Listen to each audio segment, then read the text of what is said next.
We are Steven and Jill.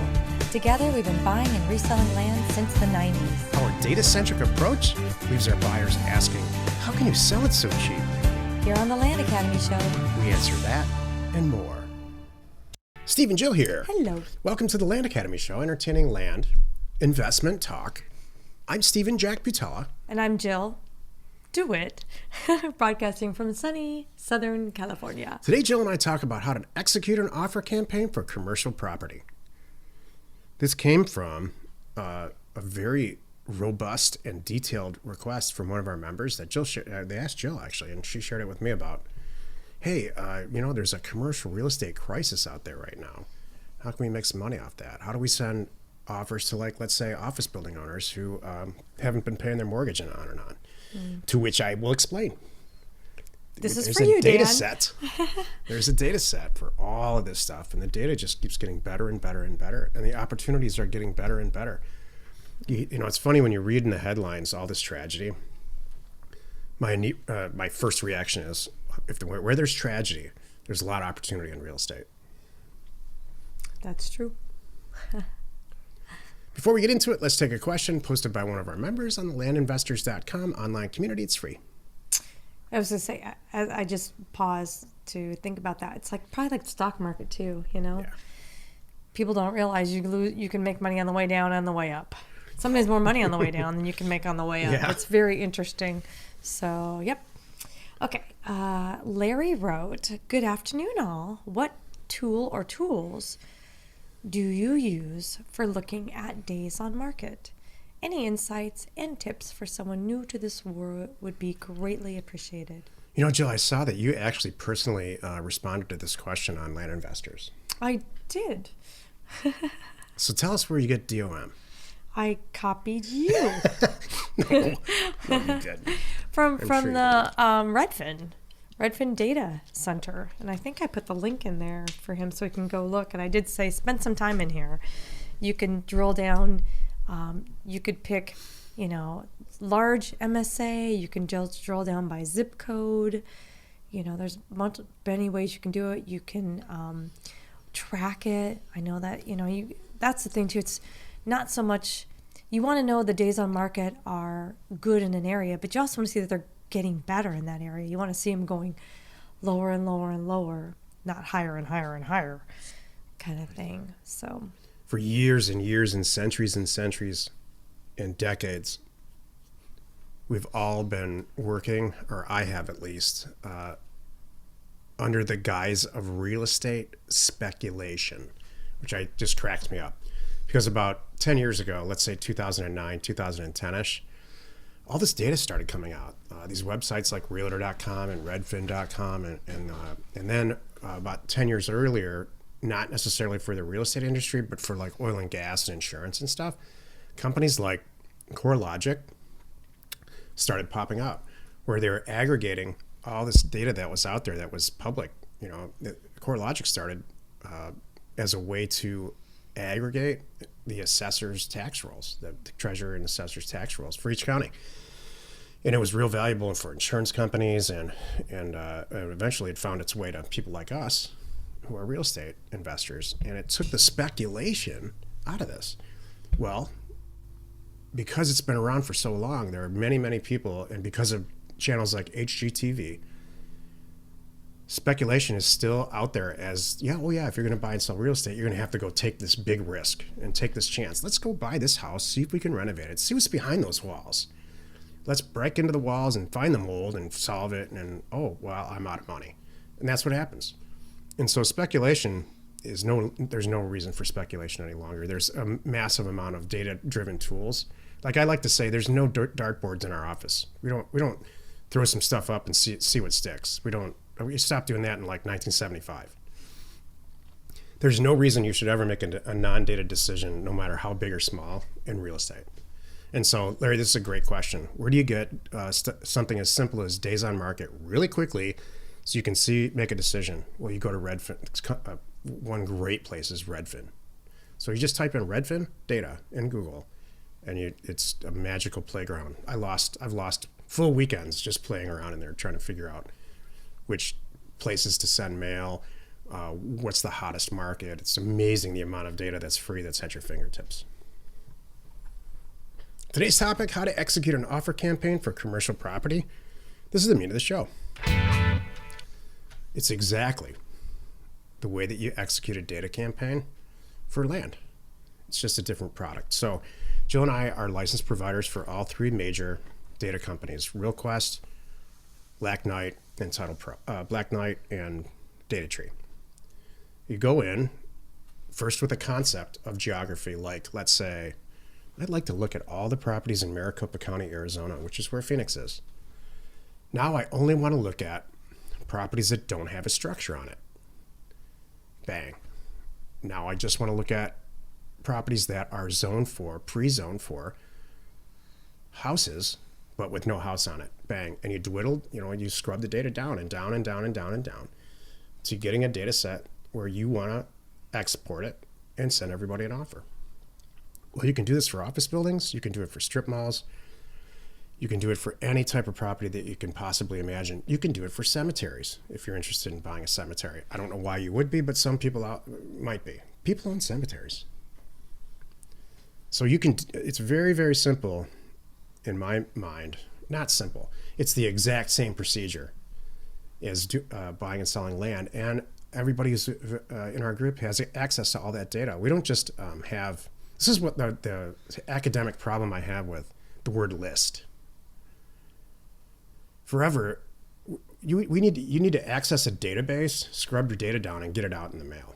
Right. That's the right way to do this. Going and buying a list, there's all this bad education out there. Most of it's more than 10 years old about people getting lists. Do you ever notice that when someone says, "Hey, where do I get a list for that?" They're never they're just not the people that make it to the advanced group, and they're not.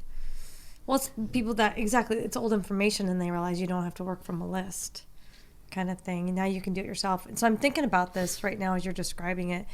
It's amazing to me when you dig into the two tools that we provide that do the best job of this, really, I think are, RealQuest Pro and DataTree. And it's amazing when you dig into the data sets and you're pulling it, the categories are staggering. So you almost have to you kind of got to wrestle with it a little bit, don't you think? So let's just say, using your example, if it were me, I would start in DataTree on this one because there's buildings involved. And I've had good luck. You tell me if I'm wrong here. No, you're right. With DataTree when there's buildings, when there's a structure there. So you go into the advanced search and you're putting in your county, you probably have a criteria. I would definitely have a criteria for the size of the property.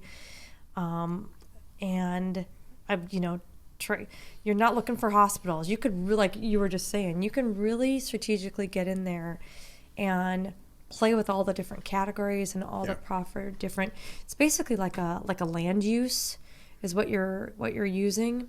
Am I correct? This is what you do. Okay. You can say all commercial property that's zoned very specifically for office. You can say, I want properties that are only a certain age, built between 1980 and 2010, or whatever your criteria. You want properties that are only in these 3 zip codes, and properties that are in some type of mortgage default. So it's not just the assessor database anymore. It's like 20 or 30 APIs are going into that data set that are allowing you to make some amazing decisions. And maybe if you use it with other tools like NeighborScoop, you can take for office, if you go into a metropolitan area and look and dwindle down on office buildings like that, it's not going to be a 5,000 unit data set like we're used to. It's going to be a 500 unit data set, or in some cases 50. If you use it with tools like NeighborScoop, pull the phone numbers for the people that own the building. You could easily call down a list in an afternoon and get a building under contract. And it's getting to the point now where you can actually very easily research what bank's lending against the property. Yep. And maybe it's in default, call a bank. It's not hard to do that either. So there's a lot of ways, the ways to buy property in these COVID times with the data sets that we have are staggeringly positive. You know what's funny? This is going to be my takeaway from this whole thing, and I hope you get this too. I'm even a little bit surprised. Look how much data we have, because you're right. I can take whatever you just came up with. I have my 50 properties, whatever, throw them in a NeighborScoop. look at them. Yep, that's exactly what I want. And there's a good chance in Neighbor Scoop, I've got phone numbers. I can see who the lender was. I can see how much the loan was when it originated. I can see the end date on the loan. Oh, that. It's shocking what information is in there. So, and then between the three companies, I can often pull some of the documents showing, all the information I can want. I remember I had one guy, it was a land deal, and I said, look, it looks like you have a lien on your property, and here was like the mortgage broker or something, like the name popped up of the guy who did he's like, what the heck? I'm like, I don't even know how I got this information, but it just shocked the heck out of me. So he was calling to go, yeah, something's wrong there, and take care of it. It was really funny. It's really cool.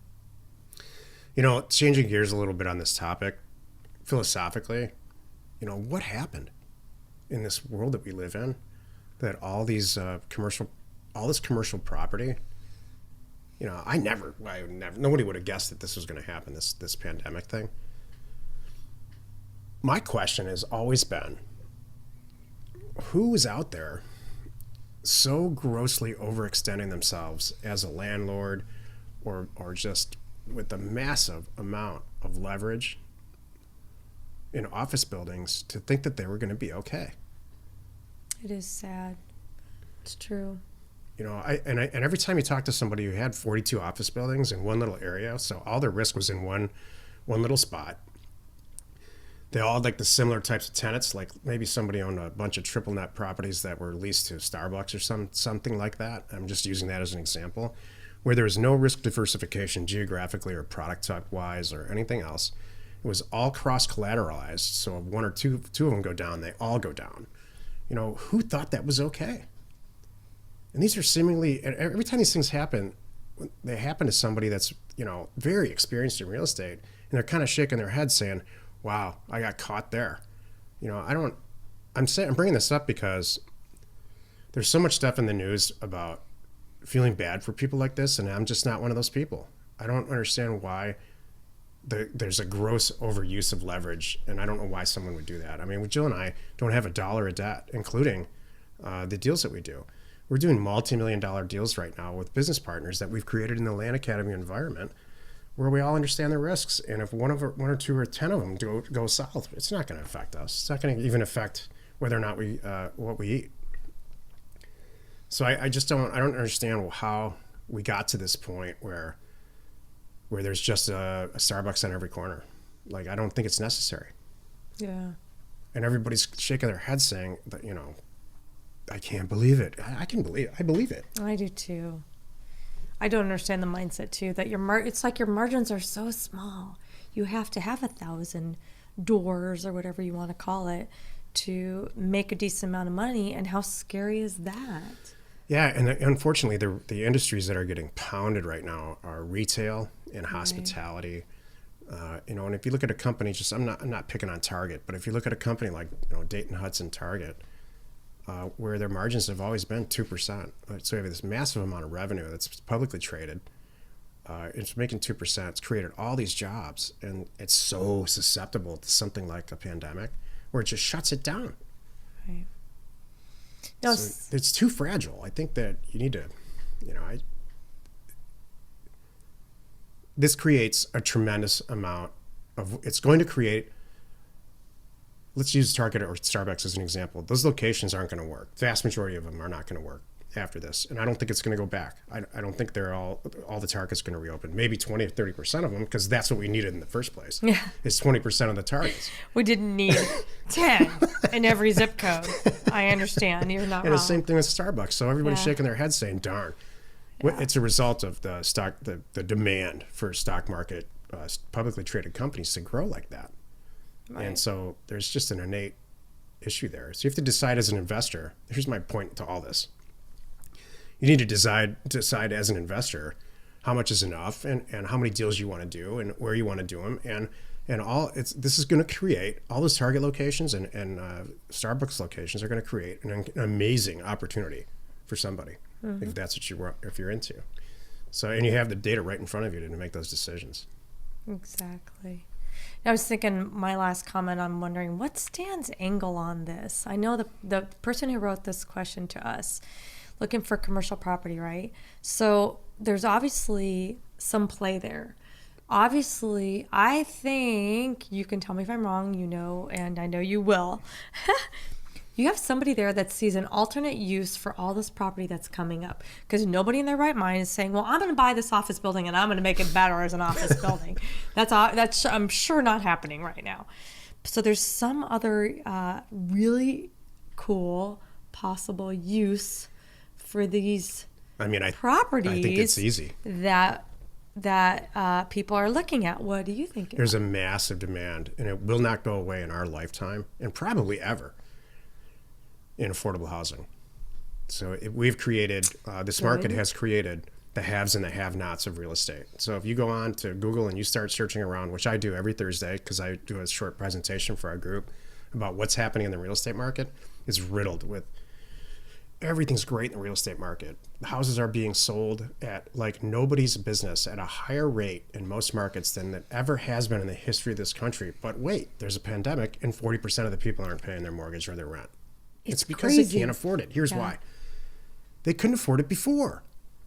They could not afford, two people can't have a $15 an hour job in Los Angeles and buy a $500,000 or $800,000 house, which those don't exist, by the way. And if you can find a $500,000 house, and it's in one of the worst neighborhoods in LA. So the math just doesn't work. It used to be you're supposed to spend 20% of your income on housing. Now it's 50%. Is it really that high? Yeah. I believe it. That's ridiculous. Yeah. No one can afford that. And even if you can, you're house poor and your life is miserable. So what do we think's going to happen? Exactly. When we push this stuff to the line where there's 7 million targets when you really only need 10? That's what's going to happen. So yeah. And people aren't going to work in offices anymore. That's a result of this COVID thing. Yeah. So yeah, there's a lot of conversion. It would be great if you could snap your fingers and change the use of a property to basically its highest and best use and a pure supply and demand scenario, and it would solve the housing problem pretty quickly. But we've got municipalities that are not going to. I talked about that last week. That's going to take years and years and years for municipalities, unfortunately, to respond quickly enough to have change use. What does that all spell? Huge opportunity for us. Right after World War II in Hawaii, when that war ended in the there were all these vacant buildings all over. There were military buildings. There were civilian buildings that converted to military use. We won the war, or the war ended, let's just say. And people were buying properties for like 6 cents on the dollar. And that's what's going to happen. That's what's happening now. So I love this topic. Get some mail out and start buying vacant properties in really good areas for 5% of what they're worth. Happy you could join us today. 5 days a week you can find us right here on the Land Academy Show. Tomorrow the episode on the Land Academy Show is called Simplify Your Acquisition Process. You are not alone in your real estate ambition. That was sort of a rant. Well, it was interesting. I'm like thinking this is going to be a quick topic. It's pretty easy to kind of get the point across, but there was a lot of great information and other things you brought into that. So thank you. Mm-hmm. Appreciate that. And thank you for tuning in. We hope you find this valuable, and we do appreciate your support. If you haven't already, please zip on over to our YouTube channel and hit the subscribe button. And your comments and suggestions help us to create the type of content you're here for. Hitting the like button on your favorite episodes helps us to support our channel's algorithm and gauge your interest for future shows and topics. We are Steven Jill. Information and inspiration to buy undervalued property.